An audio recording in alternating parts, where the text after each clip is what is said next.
Yeah. Okay. Welcome back to Unclench Your Jaw with Nimu. I am Nimu, strength and conditioning coach for Malindi Turtles, somatic yin yoga teacher, mother of one, friend to many, secretly the most loved relative, and still aggressively the favorite sister. It matters not that I am the only sister, I am the favorite one. Also, someone who spends a lot of time wondering what our nervous systems are trying to tell us when words no longer seem enough. Now, I had planned to talk about something entirely different for this podcast until the whole Utimishi girls fire saga came out, and just wanted to explore that a bit, but from a very different angle than what we have been exploring, looking at it from, kind of shouts of punishment and demons and all sorts of things these girls are being called. And I'm not here to say that what they did was right, but stick with me and let's see what we will be discussing today. This thing of the fires has shaken many of us in Kenya.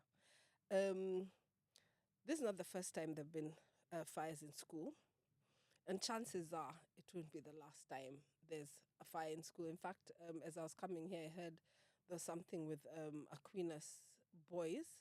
There's some incident that had happened there, and the place where everyone makes sure that they know they have been to alliance, that is.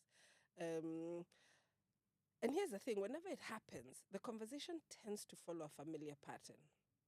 Children these days are spoiled. Children these days have too many rights. We heard that a lot during the Gen Z protests. I don't understand what's wrong with having rights. In fact, I think it's imperative that we have rights. We hear children are lazy, children need discipline, they need a good beating, all these things. But today I want us to pause before we rush to punishment. And not because because I don't think the most important question is what's wrong with these children. I think the more useful question might be, what are these children trying to tell us? Not what's wrong with these children, because we keep asking that. What is wrong with these children? And we still keep getting the same results. So maybe we ask a different question. And the question is, what are these children trying to tell us? And before anyone sharpens their pitchforks and pangas, no, I am not saying every child who burns a dormitory is innocent. But what I am saying is behavior tells a story. And if we only focus on the behavior, we often miss the story, which has become our default. Now, let's imagine Kevin. Kevin is 15. He spent the last years, he spent years, not even the last years, he spent years since he was a young toddler. Young toddler seems a bit moot. But since he was young, hearing stop complaining, don't answer back, work harder, other children have it worse. Why can't you be more like your friend Otieno? And whenever Kevin tries to explain how he feels, somebody explains why he shouldn't feel that way. So over time, he's learned something important. Talking doesn't work. Nobody listens when he talks. Nobody listens when he asks them to listen to what he has to say. So years later, Kevin punches a wall or smashes a window or joins a group making terrible decision. And suddenly, everyone pays attention. The question becomes, hi, what happened to Kevin? He used to be such a boy who listens. He used to be such a quiet boy. But what has happened to Kevin? The real question should be, when did Kevin learn that nobody listens until something breaks? Let's be clear about something, right?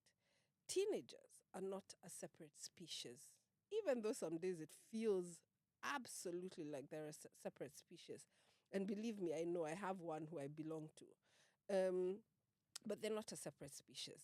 One minute they could be laughing, the next minute they're furious, the next minute they're crying, then they're asking for food, then they're asking you to watch their amazing choreographer, Mapiano dance. The funny thing about this, I'm a piano, and I'm not even sure if I'm saying it right. I'm always quite confused about it. I used to say I am a piano, but it's I'm a piano. Anyway, so they're asking you to watch their I'm a piano dance. And then they're furious again. And it could be because maybe you didn't watch the dance to the end, or you didn't watch the beginning of the dance, or you didn't say what you're meant to say. But that's teenagers. And what is happening is teenagers, uh, their brains are under construction. The emotional centers of the brain are developing rapidly. The systems responsible for long term planning and impulse control are still catching up. Teenagers feel things intensely, belonging matters intensely. Rejection hurts intensely, embarrassment feels enormous. Friendships are a matter of life or death. And sometimes I wonder if many of you were born adults because many of you seem to have forgotten all this intensity. Probably because you survived adolescence, but surviving something doesn't mean we remember what it felt like, right? Now, we've got Amina. Amina is 16. She's fallen in love, or what feels like love. And honestly, at 16, it doesn't matter. The feelings are real. An adult discovers the messages on her phone. She's beaten, the phone is confiscated, she's humiliated. The question now is, what has Amina learned? It's definitely not relationships require maturity or let's talk about consent. It's not let's discuss safety. Instead, the lesson becomes hide better because fear creates secrecy. Connection creates conversation. And conversation is what actually keeps our children safe. I'll say that again. Fear creates secrecy. Connection creates conversation, and conversation is what actually keeps our children safe. One thing I often think about is how many parents are carrying impossible loads. You've got rent to pay, there's school fees, there's food, there's medical bills, there's work, there's the hustle, there's just pure survival. Parents are exhausted. And yet, children experience things differently. A parent may say, I do everything for my child, everything. The child, on the other hand, may be saying, you may do everything for me, but you never know what's happening inside me. And both of those things can be true at the same time. Children don't just need provision, they need presence. I keep saying they don't need perfection, they need presence. They need someone who's curious enough to ask, how are you really? Adults need that as well. To be asked, how are you really? How many people ask you how you really are in this day and age? And the adult needs to be patient enough to hear the child's answer. Because sometimes we ask them how they are, but we don't listen to what they're saying. Now, let's talk about something that's very touchy, especially in this country or in African households, and that's corporal punishment. And we're not talking about it from a moral perspective. I want us to talk about it from a nervous system perspective. When a child is frightened, their body shifts into survival mode. Heck, even adults shift into survival mode. Now, therefore, and you may have learned this in high school at some point in one of the sciences about the 4 different acute stress responses. Now, in my day, there used to be 3, and then they added a 4th one. I love science, always learning. Now, there's fight, and fight is when the nervous system decides something feels unsafe and I need to push back. Now, it doesn't always mean physical violence. Fight doesn't always mean physical violence. It can look like arguing, shouting, defiance. It can look like blame. It can be criticism. It can be aggression, or it can be becoming controlling. So a teacher embarrasses a student in front of the class. Something I thought we had done and dusted back in the 90s. I don't understand how adults are still humiliating children. And we know how we felt when we were humiliated. How is it that we're still doing it to children? Anyway, the student responds by talking back or slamming a desk or becoming disruptive. Adults will often see this as disrespect. Meanwhile, the child's nervous system is experiencing a threat. And so the behavior is saying, I don't feel safe and I am pushing back. And I want you guys to remember that we cannot think about how children react or behave from an adult perspective because they are not adults. We think about children from our 40-year-old brain or 50-year-old brain and wonder why they're not reacting the way we do. Because they're not 50, because they're not 40, because they're 15. And the 15-year-old brain, like I said, is not yet developed. Anyway, we then have flight. And flight is when the nervous system decides, I need to get away from this, whatever this may be. And it could be literally, and sometimes it's emotionally.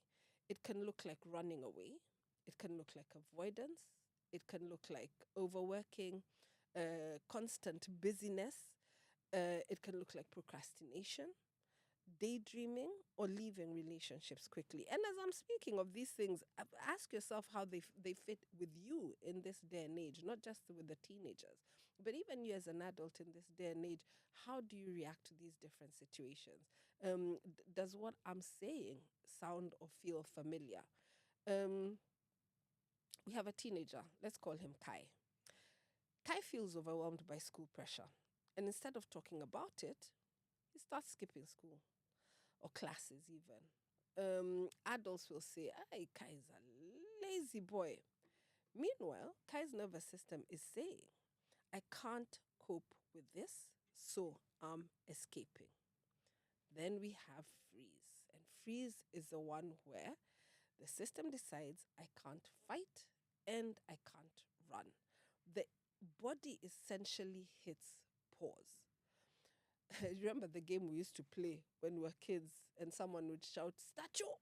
And everyone had to freeze exactly where you are, whichever position you are, whether you had your leg up or you had to freeze. And if you moved, you were out and you're the next person who had to call statue. Now that's what freeze looks like when you're like a statue. And a lot of the time people mistake freeze for laziness or indifference. And freeze can look like a child going blank or someone going blank, not knowing what to say, feeling stuck in life, emotional numbness, so you're not feeling your emotions, dissociation, inability to make decisions is also part of the freeze. So, for example, we have a child. Let's call the child Guyo. And I hope you guys love these names that I give these people because I have been Googling names from all tribes in Kenya. So, yes, so Guyo is Oromo. Anyway, Guyo is repeatedly shouted at whenever they make mistakes. Eventually, when asked a question, they simply stare at the floor and say, I don't know. And genuinely, they don't know. The nervous system has shut down access to thinking. They're not being difficult, they're overwhelmed. Now, here's a fourth one. And how many of you know this one? The fourth one is fawn.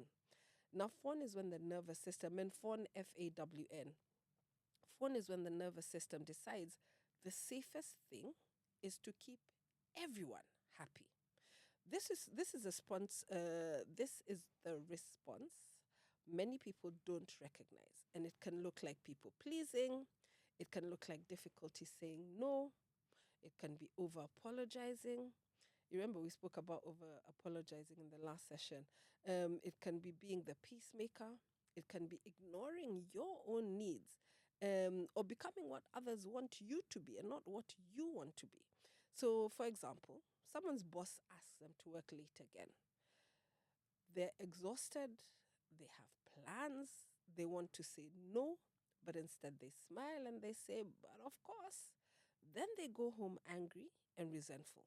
And what their nervous system has learned is my safety depends on keeping other people comfortable.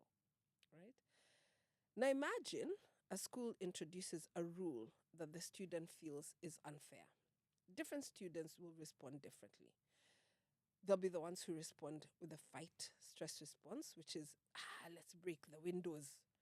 Then you'll have the ones who have respond by flight, which is, I'm running away from school, I'm running away from this situation. Then we'll have the ones who freeze, who will be thinking, I am giving up, nothing ever changes in this school anyway. Then you'll have the ones that fawn. I hate all this too, but I'll just keep quiet and do whatever everyone wants.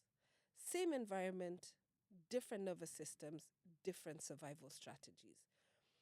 Now, that's one of the most important things I want you listeners to understand.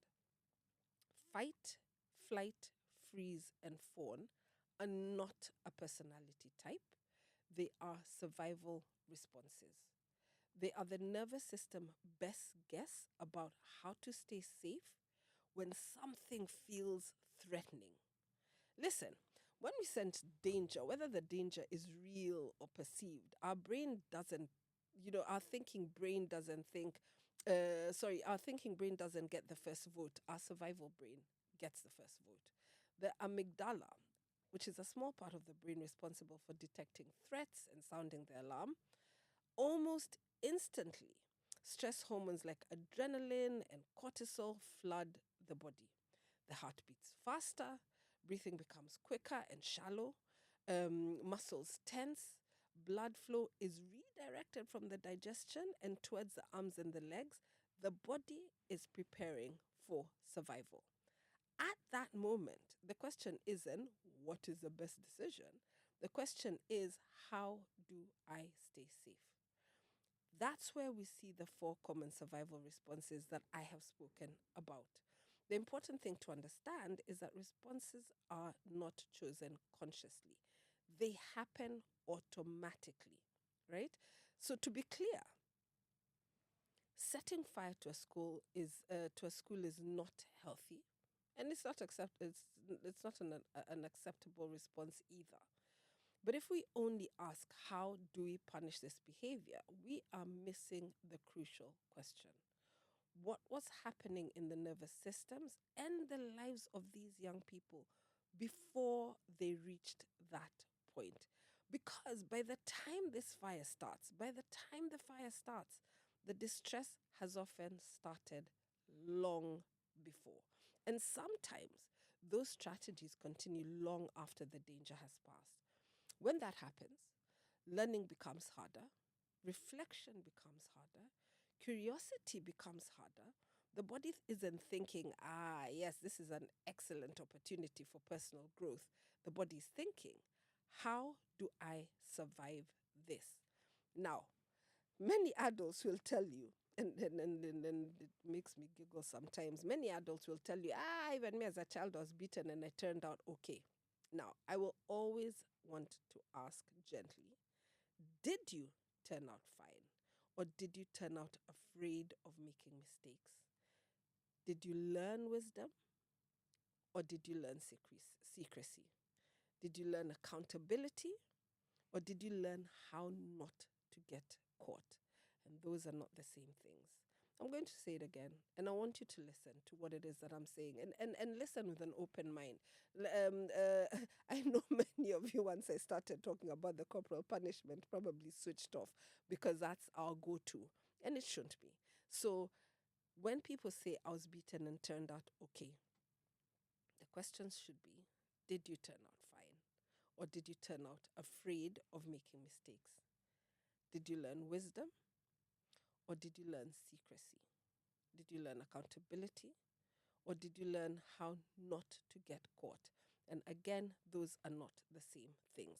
Now, let's return to the school fires. School fires are complex. There isn't one explanation for the school fires. Anyone claiming there is probably isn't paying attention. But when we look into the research around youth behavior, we repeatedly see common themes. We see disconnection, we see powerlessness, we see frustration, lack of voice, institutional stress, peer influence, trauma, and unmet emotional needs. And again, this does not excuse harmful behavior, but understanding behavior is not the same thing as excusing it. If your house is on fire, do you stand there and shout at the fire, at the smoke? No, you don't. You look for the source, right? So, um, one of the reasons I decided to change this episode is because right after the fires, or on the day of the fires, a friend of mine had written on their FB, and what they wrote stayed with me. And I want to say asante to them. Now, she said, and I'm paraphrasing, children who don't feel our presence, guidance, protection, and attention will burn down the entire village to feel warmth. Now, I don't think that means that every child who acts out is unloved. But I do think many children are desperately hungry for connection, and connection cannot be outsourced. It cannot be outsourced. It can't be outsourced to schools. It cannot be outsourced to churches. It cannot be outsourced to coaches, or to the phones that all these kids now have. It cannot be outsourced to boarding school, not to YouTube, not even people like me. Children need adults who are present, adults who are curious, adults who can regulate themselves, adults who can apologize, and adults who can listen. Now, when I say not even people like me, I mean adults. The children need their parents or their carers, and they need their carers to have these traits. Who are present. They need adults who are curious, like I say. And as you listen to this pod, ask yourself, what behavior got me attention as a child? What behavior got me punished as a child? What emotions were welcome in my home? Which emotions were dangerous? Was it anger? Was it sadness? Which emotions were dangerous in your home? When I was struggling, who noticed?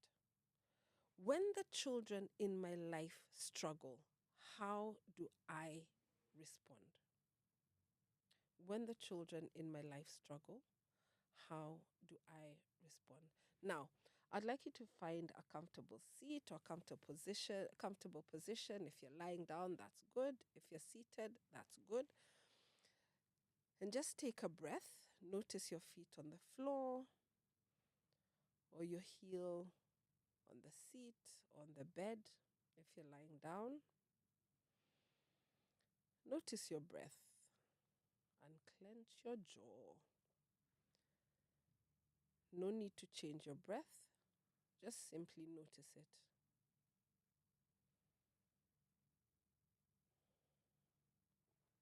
Now bring to mind a child you care about. Maybe your own child, and maybe the child you once were. And quietly ask, what does this child need to feel safe? What does this child need to feel safe? Not to feel successful, not to feel obedient, not to feel impressive, but what do they need to feel safe? Notice what arises. Notice if there are any memories, any emotions, any sensations. Place your hand on your heart and your other on your belly. Take 3 slow breaths. Inhale and exhale. Inhale and exhale. Inhale and exhale. And then ask, what would have helped me feel seen? Stay there for a few moments, breathing, listening to your body, and remembering.